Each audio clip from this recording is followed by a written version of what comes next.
my gingerbread and jellybean. Welcome back to an episode of JVLOGS. Hope you watch the first video that I made. Just introducing myself back to the channel and just saying hello. But today's topic, I want to talk about the whole brain drain situation that's going on in Jamaica. It's been going on for a while. Brain drain is not an issue that is unique to Jamaica per se. This has been happening for centuries, for decades. So Jamaica is not unique to it. The only issue is that Jamaica is highlighted. I think Jamaica gets highlighted for a lot of negative stuff that seem to trend a lot. Yes, we do get attention for positive things on the track, in music, probably in food. But one thing that we do get highlighted for, it's like negative things, whether it be crime and violence on the island, whether it has to do with something negative. For this topic, in a sense, I wouldn't say it's either negative or in a positive sense, but it's just, I guess it's just news. So there was a study that was done that stated that Jamaica ranked the second in the world out of I think 195 countries, probably 200 countries, somebody can correct me, where it's upper in that range, where you rank number 2 for brain drain in Jamaica. And I've talked about this topic with my friend Johnny as well, and I know people share the same view that I share. First and foremost, I am a product of that brain drain in a sense, and let me explain. I went to college in Jamaica. I did 2 years of college. I didn't do 4, but still. The reason why I say I'm a part of this problem, it's because I didn't go back to Jamaica in my second year of college due to financial reasons. And I've been in America for a while, but I have gone home, as you guys can see in my previous video when I surprised my mommy. So it's been a struggle, and most of us Jamaicans know what the struggle is: running off in somebody else's country and trying to seek a better life, the trials and the tribulation that's associated with leaving your homeland to find success somewhere else. It can be difficult, but nonetheless, the brain drain issue, how the brain drain issue come about, right? In Jamaica, we have a society where government agencies, schools, hospitals, police, nurses, doctors, they're paid by the government. Teachers, they're paid by the government. So a lot of the taxpayer money in Jamaica goes to subsidies. So I think we're a semi-socialist country where there's a lot of social intervention from the government. We're still a democracy, a democratic run country. We have freedoms. We have a lot of freedoms, surprisingly, but we have socialist attributes, which is not bad. Listen, having free healthcare is not bad. The system might be broken in terms of we do have a lot of resources to go around, but we do, pay our teachers, our doctors, our nurses, or police and stuff like that. So with that being said, a lot of things are subsidized. That means taxpayer money goes into these things so that the citizens in Jamaica can benefit from it, and a lot of people don't realize this. So the taxpayer money that's in that funds the budget for the Jamaica economy pretty much subsidize schooling. So kids go to school for free, or they pay a little for book or something like that.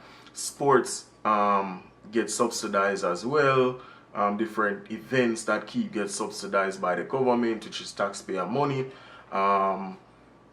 Colleges get subsidized as well, and these are the colleges like University of the West Indies, the UTech, the GC Foster. I think they get a little, and that's the college I went to. The teachers' colleges, those get subsidies. What that do for the regular Jamaican is that it lowers the rate that you pay. Housing is subsidized as well by the NHT, National Housing Trust. You pay into that scheme, and you get loan at a cheaper rate, allowing a lot of people to get houses on cheap interest rate that they can afford, especially for people that do have a lot of money or earn a lot of money in our society. So all those social programs are there to help the residents. I know the system is broken and we can go into the NHG system, and I know the government is doing their best to increase the amount that you can borrow and all that jazz, right? We can jump into that at another topic, but let's focus on the brain drain. So I went to college in 2012, a long time ago, and the tuition I paid was 104,000.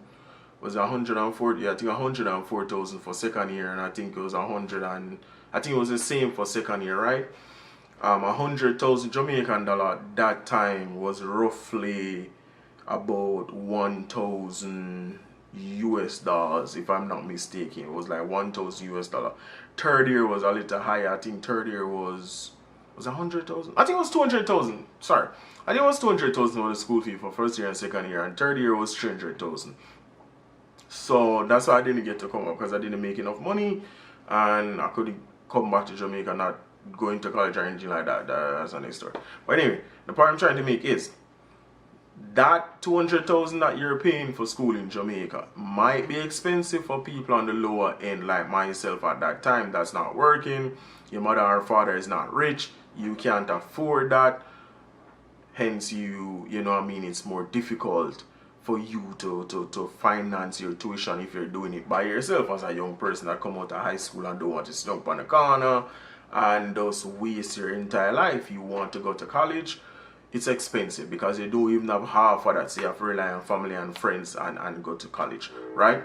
That is subsidized by the government, that is subsidized by the taxpayer of Jamaica. And what that does is we get a subsidy, we go to school, we then leave with a degree or associate degree, and then we run away and go overseas to basically get a better life for ourselves. What this does is we're, in a sense, we're ripping off the country in a sense, meaning that we're getting subsidized education, we pay half of it. Once we get that qualification, we don't stay in Jamaica to basically give back to the country, or teach our students, or become productive members of society. We take that education that we get in Jamaica and we leave and go to another one country, whether it be in the Caribbean, whether it be America, England, Canada. We go to those countries for a better life, because the pay that we're getting in Jamaica is not enough for a lot of us. It's not enough to basically survive and travel the world and be happy. You know what I mean? It's just enough to just survive and probably pay bills and just work and work and work, right? So that is the reason I say I'm a part of that brain drain, because I benefited from the subsidies. I benefited from that. But on the flip side of that, I'm going to try to fix stuff now. On the flip side of that, when you have brain drain and you have X amount of people, let's say 6 in every 10 persons that leave college with a degree go overseas, right? They still have links and ties to Jamaica. So what happens is that they send money to Jamaica and call remittance. And if you check what remittance does, it basically funds the government. So all the taxes, all the fees that is earned from remittance, which is billions of dollars a year, goes to fund the Jamaican government. So in a sense, it is a cycle where the money that is coming in from overseas helps to fund the government along with tourism and export and all that. So in and of itself, it is a mechanism where, yes, it's bad to have brain drain, because you probably have your best leaving the country to basically help to build another man country with that knowledge that you have learned in your home country. But you're getting the resources in terms of money coming back into the country, because people have to send their kids to school. So they work overseas, send their kids to school, send money for their grandmother, send money for their mother, sister, and brother, and auntie and uncle, to buy a car, to buy groceries, to buy food, all that. So it's an entire ecosystem that is run. And this doesn't happen in Jamaica alone, this happens all over the world. So the only issue is that the part about the best of the best leaving Jamaica and residing overseas, we lose that wealth of knowledge, that brain power to develop our economy, the bright ideas that these people would have to invest back into the country, to create new industries, to create new jobs, to do research, to do all that. We're losing that. and then we are going to need specialists, and we import back that specialist.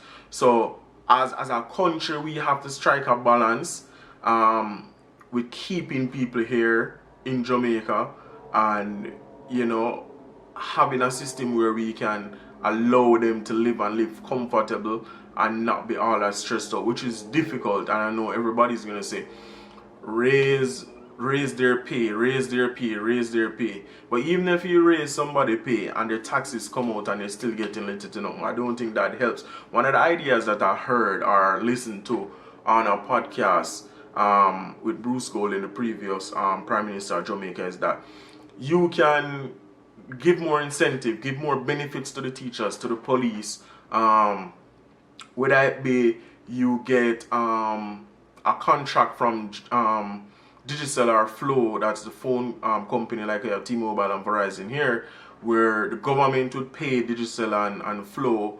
a certain amount of money, and then those credit and lines will be given to the teachers at a subsidized rate or even free. So that would be one benefit. A teacher wouldn't pay internet, she would have internet access. That is a part of her payment package. A police, a doctor would have those benefits. They'll get special interest rate for buying houses, buying cars. All of that is there already, but you can sweeten the deal to keep those persons in the country. You can also give, instead of subsidizing the college within itself, this is another idea that I spoke about. Instead of subsidizing the college within itself, you give away scholarship to these students that leave high school and want to study for the things that Jamaica need, like doctors and nurses, all those stuff. You can then give the scholarship directly to the students and say within that scholarship you have to spend 5 years in Jamaica. After that 5 years of service to the country, then you can leave and go anywhere you want to, but you're mandated to work in the country for 5 years. And yes, people are going to grumble and complain and say you can't stop people from working and stuff, but if you're taking the taxpayer money, then you have to give back in some way or another. So I don't want to make this long because I can go on and go on and go on, but I just wanted to touch in that topic. Let me know your views in the comment section, please do, because this is important. We can do a part 2 about this, and you guys can pick my brain and I can pick your brain and read the comments and just have a general discussion in the comment section. If this has affected you, let me know. If you have contributed to the brain drain, let me know. Just let me know your views on it. I'm not bashing anybody. Again, I am a part of it. But I do give back to my country, and I do go back to my country. You know what I mean? I love my country. But it's just the truth, and it's just, we have to make life better for ourselves. So we're going to run for the hills if we can. Some will run, some will stay. But at the end of the day, it's human, and Jamaica is not the only country that is faced with brain drain. But I just want to shed some light on it and talk about it. And I hope you guys like this video, and try and see if they can encourage me a bit to continue making these videos, because I like talking about these topics and stuff. So just let me know how you feel in the comment section below. Remember to subscribe and share. Just let us jump in the comment section and see how it goes. So thanks for watching JVLOGS again. More Plunkett, I'm out.